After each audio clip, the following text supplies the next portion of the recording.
सबका हिस्सा खा रहे हैं ब्राह्मण।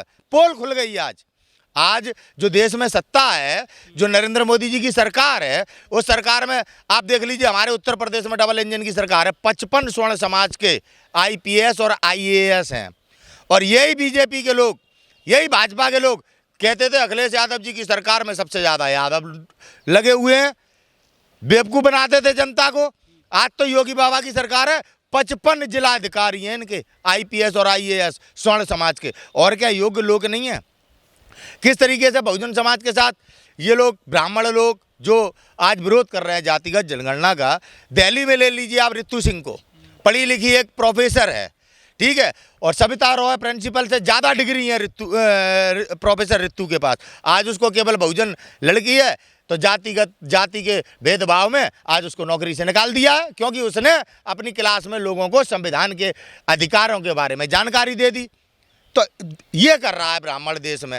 और किसी देश की जाति के लोगों को जातिगत जनगणना से कोई आपत्ति है? किसी को आपत्ति नहीं है। बता तो रहा हूँ, देश के हर महत्वपूर्ण पद पर ब्राह्मण बैठा है। देश में सरकार कौन चला रहा है? RSS, श्यामा प्रसाद मुखर्जी का संगठन है, ब्राह्मणों का संगठन है RSS। और ब्राह्मणों की कितनी आज हमारे देश में गिनती है जो देश पे शासन कर रहे हैं।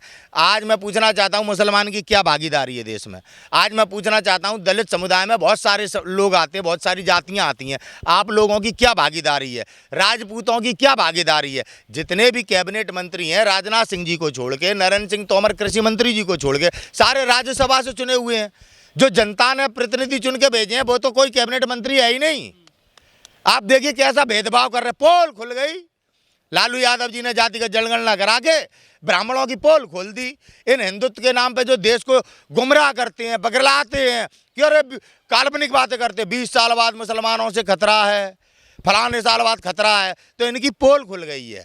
लेकिन सर जाति तो ब्राह्मणों ने बनाई, ऐसा इन्होंने भी कहा था जो संघ के प्रमुख है मोहन भागवत। अब वो गणना कराने से क्यों पीछे हट रहे हैं? वो बता तो रहा हूँ भैया, पोल खुल रही है। मोहन भागवत जी के पास कितनी सिक्योरिटी है? भैया ब्राह्मण एक भ्रम है। अगर एक ब्राह्मण से तुम अपने घर पे कथा करवा लोगे, दूसरा ब्राह्मण अगर देखेगा तो वो कहेगा कथा पूरी नहीं पड़ी, ये कथा पूरी नहीं हुई है।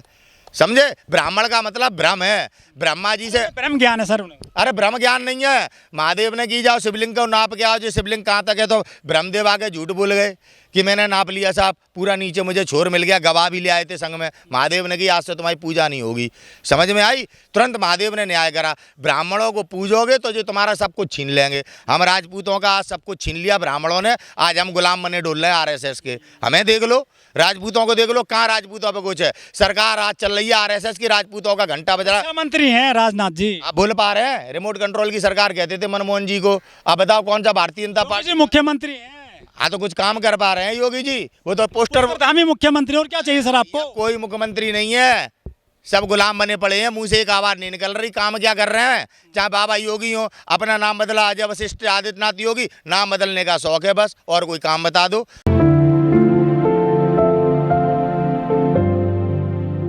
देखिए, जातिगत जनगणना तो जनता का अधिकार है।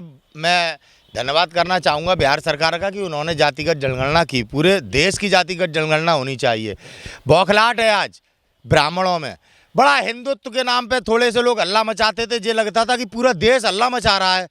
भारत इसमें बहुजन भी हैं, इसमें सब लोग। अब मालूम पड़ रही है ना कि कुछ मुट्ठी भर लोग इकट्ठे होकर जय श्री राम के नाम पर, धर्म यात्रा के नाम पर हमारे और आपके देश का माहौल खराब करते हैं। कभी मुसलमानों को प्रताड़ित करते हैं, कभी दलित को घोड़े पे नहीं बैठने देते, कभी किसी ब्राह्मण के ही घर में घुस जाते हैं, कभी किसी राजपूत के ही घर में घुस जाते हैं, जैसे आनंद मोहन सिंह जी। देखिए वो भी तो इसी तरह प्रताड़ित हैं, ब्राह्मणों के द्वारा तो प्रताड़ित हैं। तो ये समझना पड़ेगा कि किस तरीके से कुछ मुट्ठी भर लोग देश में हिंदुत्व के नाम पे, धर्म के नाम पे जो अराजकता फैला रहे थे, उनका भांडा फूट गया है।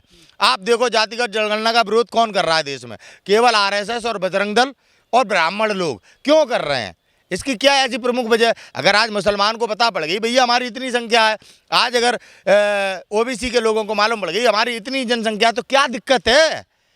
क्या दिक्कत है भाई? जिस तरह की लोगों की जनसंख्या है उस तरह की हमारी आम जो बजट है देश का, उसमें भागीदारी होनी चाहिए।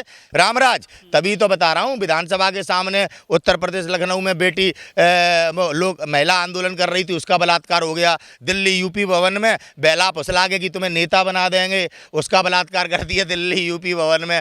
अभी लेटेस्ट फिरोजाबाद में एक गरीब माता पिता की बेटी अपनी नानी के यहाँ जा रही थी, 500 मीटर में नानी का घर था। फिरोजाबाद की घटना बता रहा हूँ 2 दिन पहले की। 500 मीटर के बीच में खाली प्लॉट था, खाली प्लॉट में 3 लड़कों ने उस बेटी को पकड़ के उसका बलात्कार कर दिया। किसी को न्याय मिल पा रहा है? किसी को न्याय मिल रहा है? काय का रामराज है? ये ब्राह्मणों ने यादव जी मार दिए। हत्या करने वाले को ब्राह्मण संगठन अपने साथ लेके घूम रहे हैं।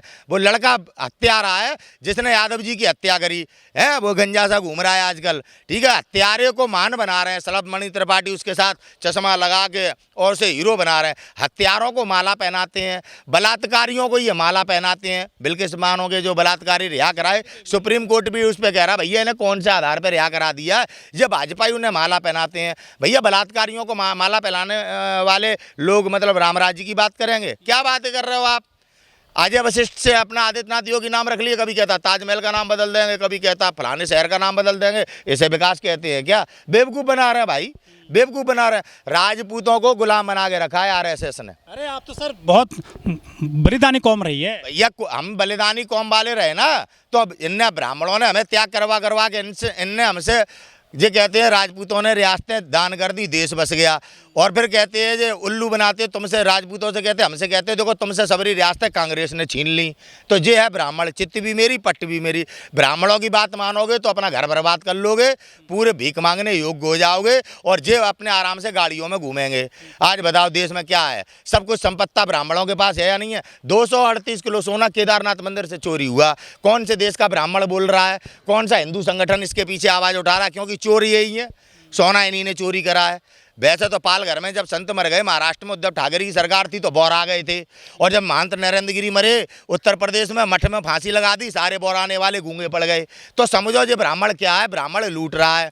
मठों पे बैठे जो सच्चे पंडित थे उन लोगों को मार मूर के अपने लोगों को आरएसएस सभी मंदिरों में घुसेड़ रहा है। राम मंदिर में कितने ठाकुर है ट्रस्ट में? बताओ, पूछना चाहता हूँ। राम मंदिर अयोध्या में कितने अयोध्या के पंडितों को जगह दी गई है? सब आरएसएस के लोग हैं। आरएसएस मतलब ओबीसी भी नहीं है सर। अरे कोई भी नहीं है ना। आरएसएस मतलब ब्राह्मण, आरएसएस मतलब ठाकुर, आरएसएस मतलब देश। ये इस तरह से हम पे हुकूमत करना चाहते हैं। आज पूरा देश डर में है, बोल नहीं सकता। आज नरेंद्र मोदी जी पप्पुओं जैसी हरकत कर रहे हैं। पप्पू साबित कर दिया बीजेपी ने नरेंद्र मोदी को। या अब कैलाश पे चोरी होगा कुछ? जैसे केदारनाथ पे गए थे, वहीं पे बैठे थे पत्थर के पास, यूं करके तपस्या कर रहे थे, 238 किलो गायब। अब जहाँ मंदिर पे गए वहाँ से भी गायब हो जाएगा। कोई जवाबदेही है डबल इंजन की सरकार की उत्तराखंड में केदारनाथ मंदिर के साथ खड़े हैं मोदी जी। हाँ, पप्पू है, पप्पू बना दिया भाजपा ने। खुद ट्वीट कर रहे हैं इजराइल के समर्थन में, विदेश मंत्रालय कह रहा है स्वतंत्र फिलिस्तीन के समर्थन में है भारत सरकार। अब आप बताओ, अब पप्पू की बातों में कभी कहते हैं गटर में से पाइप निकालो, अपने घर के टैंक में पाइप डालो और निकाल लो, और गैस में से चाय बना लो। बादल हो जाएंगे तो रडार काम नहीं करेंगे। अरे पप्पू है यार, इनकी बातों में देश का नौजवान आया, देश आया। ठीक है, क्या मिला देश को? सारी चीज़ें नीलाम कर दी, कंपनियां बंद कर दी, बैंक बंद कर दी, बेरोजगार घूम रहा है नौजवान। जिस नौजवान को 2 करोड़ रोजगार का सपना दिखाया था। मोदी जी ने कहा मिसाइल के साथ खड़े, लेकिन मणिपुर की महिला के साथ खड़े नहीं हुए। वो लोग सवाल उठा रहे हैं। लोग सवाल उठाएंगे ही। आपके पत्रकार इजराइल पहुंच गए, हवाई जहाज से टिकट कटवा के, इन्हें वीजा भी मिल गया। मणिपुर के लिए कोई वीजा तो लगना नहीं था। मणिपुर तो हमारे देश का हिस्सा है। 80 दिनों तक कोई खबर नहीं। जब एक किसी महापुरुष ने एक फेसबुक पर वीडियो अपलोड कर दिया, तब ये नंगे हुए बौराने लग गए।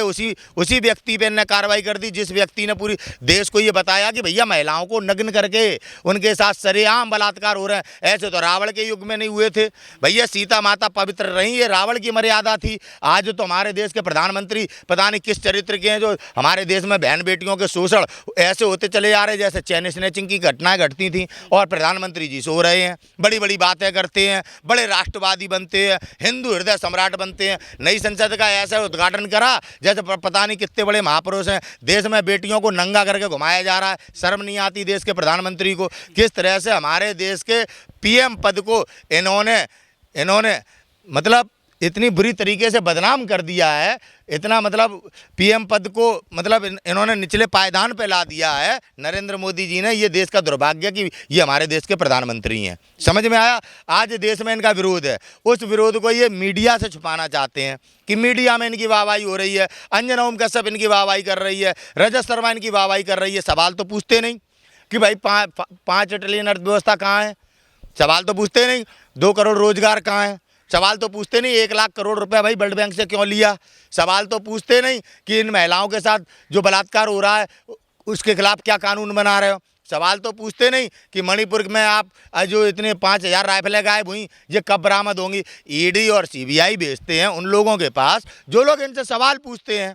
चाहे संसद में सवाल पूछते हैं उसे संसद से सदस्यता छीन लेते हैं, जैसे संजय सिंह, जैसे आपके राहुल गांधी जी जो पूछते 20,000 करोड़ किसे दिया, माइक बंद कर देते हैं, उनकी सदस्यता छीन लेते हैं। तो गुंडा राज है ये, गुंडा राज है ये। इनकी नीयत ठीक नहीं है।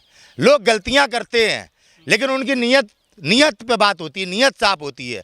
गांधी परिवार की नीयत रही कि उन्होंने देश को बनाया, उन्होंने देश के नागरिकों की भलाई सोची, तब हम 70 साल में विश्व के सबसे बड़े लोकतांत्रिक देश बन पाए। आज दुनिया में सबसे निचले पायदान पे आ रहे हैं हम। भुखमरी में हम 105 नंबर पे हैं।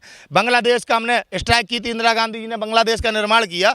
अपने हाथों से बनाए गए देश से आज नीचे अर्थव्यवस्था है। हमारा रुपया इनके रुपए से कमज़ोर है आज नरेंद्र मोदी जी के शासन में। आप ये सच्चाई समझिए।